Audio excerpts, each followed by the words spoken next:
de passarem para a fase da anorexia? Vamos ver, eu penso que isso são extremos do quadro, não é? Quer dizer, a maior parte das pessoas não anda nem numa coisa nem na outra. E, aliás, há muitos outros componentes que eventualmente teriam que ser identificados para perceber porque é que as pessoas encaminharam para um lado e encaminharam para o outro. Portanto, e muitas vezes são distorções terríveis em alguns outros aspectos das questões psicológicas que fizeram esse tipo de encaminhamento. Portanto, aquilo que me parece é, por um lado, e acho bateu mais uma vez também num toque fundamental, que é a questão, e voltamos à questão da prevenção. Portanto, já se falou aqui que já há algumas medidas que já foram tomadas através da alimentação nas escolas, através da promoção da atividade física nas escolas, eventualmente não da melhor maneira, mas pronto, mas apesar de tudo. Mas lá está, mas muitas vezes em casa, nós pais também temos um papel importante. Quando o nosso filho chega a casa e diz assim, pai, amanhã não é preciso ensinar educação física, não vais, que isso não serve para nada. Quer dizer, é errado. Não está bem isto. Tem que ir fazer atividade física porque a atividade física é importante. E é importante que as pessoas se habituem a fazer atividade física, assim como a questão da alimentação. Quer dizer, vamos ver, aqui um problema, eu gostava de ouvir o Dr. Quintino sobre isso. Porque, quer dizer, vamos lá, se nós criarmos aqui também demasiados tabus, não é? O tabu, o chocolate agora na escola, nem pensar. Portanto, isso os tabus, o ser humano adora tabus. Adora. Mas é para ir lá resolvê-los. Exatamente. Quanto mais tabus nós formos criar, maior a apetência nós vamos ter para resolver. Quer dizer, o problema também tem a ver com isso. Portanto, isto não há como assumir estas coisas de uma forma natural. E, portanto, a educação é muito importante. Trabalhar a emoção, eu acho que é outra coisa que é mais importante, elas todas. E, portanto, estas coisas têm que ser todas naturais. Não podem ser nenhuma delas, nem pode ser nem tabu, nem pode ser o contrário, não é? Nem demasiada permissividade.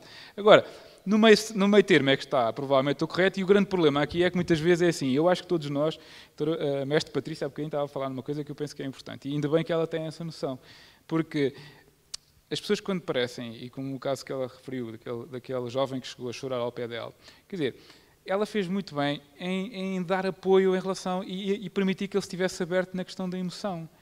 Porque se ela fizesse, como eventualmente outros profissionais que fazem, desculpa lá, isso comigo emoções não é comigo. Isso vai ali falar e não seja lamecha, falar. Exatamente. Muda ali de sala, se faz favor, vai ali falar com o Dr. Quintino, porque isso não é nada comigo. Quer dizer, vamos ver. Primeiro, isso é impossível.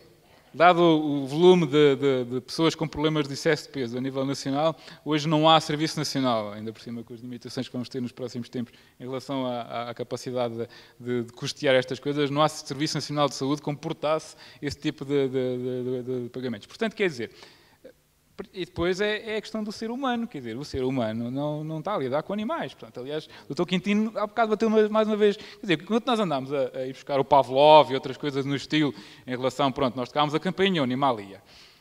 E durante muito tempo houve uma corrente da psicologia que dizia, os humanos são iguais, portanto, nós tocámos a campainha e eles vão. Mas depois começámos a perceber que havia muita gente que não ia. Bem, então como é que é? Exatamente, também é verdade isso. E andámos muito tempo a vender esta história de que a campainha era uma coisa fundamental. Mas pronto, o que na prática quer dizer isto é que na realidade o ser humano é muito complexo, mas as questões da emoção são realmente as mais importantes delas todas, portanto, e que o ser humano tem que ser visto na sua globalidade.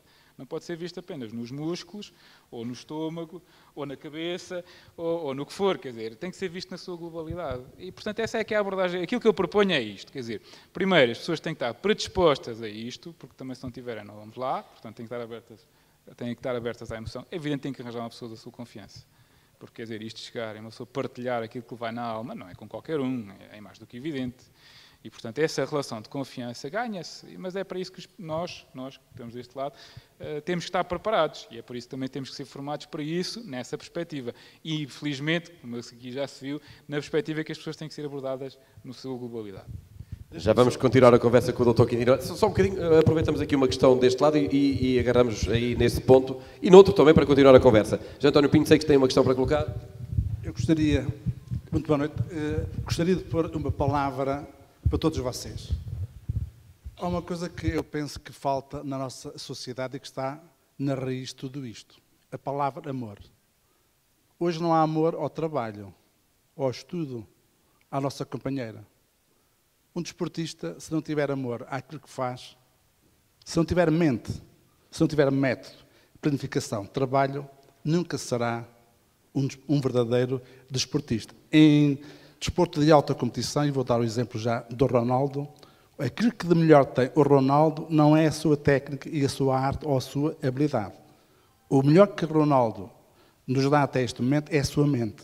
Mente forte, que nos tempos em que começou a jogar a bola, enquanto os outros iam a ver das namoradas, ele ia para o ginásio a trabalhar, a pôr pesos para ter mais força muscular. Por isso, para mim, é tudo uma questão de método e de trabalho. Eu sou do tempo em que ia para uma coletividade, como o Capucho Melo, eu fui criado ali naquela zona, ia para lá a dançar, e dançava com uma mulher nos braços. Isso dava-me prazer, dava-me uma força anímica para o dia após ir trabalhar. Hoje vou para uma discoteca e a mulher está a 2, 3 quilómetros lá de distância. Eu quero dizer, aquilo que hoje há muita facilidade, é tudo fácil. Os nossos jovens querem mulheres, têm mulheres para fazer sexo, não têm companheiras para fazer amor. Eu penso que, e estão aqui duas pessoas que penso que estão de acordo comigo, o fazer amor a um desportista de alta competição é indispensável. Não antes, 8 horas antes, mas 24, 48 horas é indispensável para a força anímica, para a concentração que é exigida a um desportista de alta competição, fazer amor. Porque fazer amor, eu acho que o que faz falta hoje é ter hábitos, ter trabalho. Comer, por exemplo, hoje não se come de manhã. Porquê? Porque está trabalho, porque as pessoas deitam-se muito tarde e levantam-se a correr. Portanto, há que voltar aos tempos antigos e ter métodos de trabalho, ter amor, ter uma mente forte e ter respeito pela nossa sociedade. Porque se tivermos respeito por todos nós, vocês deram um grande exemplo. Tudo é possível. Quando o homem quer, quando a mente quer, tudo se faz. Nada é impossível.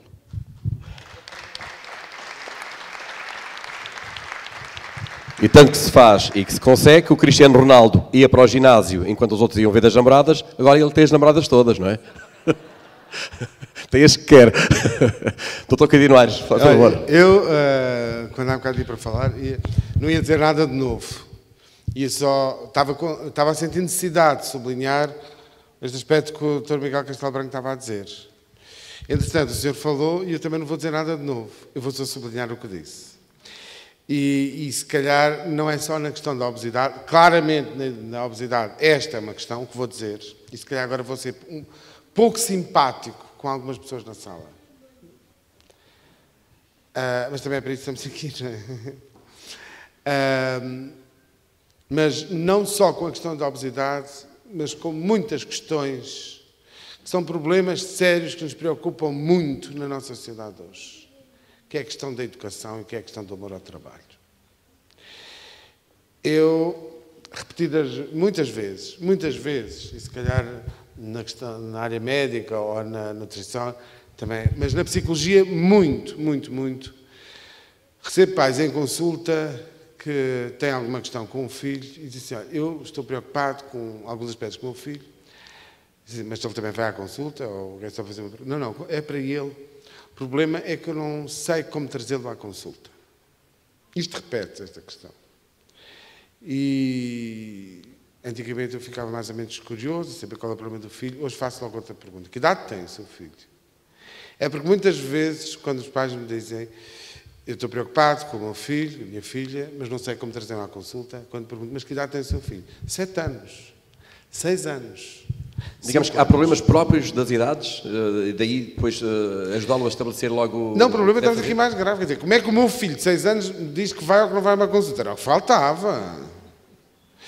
Parece que quem tem um problema não é a criança. Isto lembra-me sempre uma história de um grande professor de psicologia infantil, o professor João dos Santos, que um dia numa história como esta, a mãe diz, não sei o que lhe é de fazer ao filho, e o professor João dos Santos responde, olha, ao filho também não sei, mas a senhora, pelo simples não, leva já um estalo.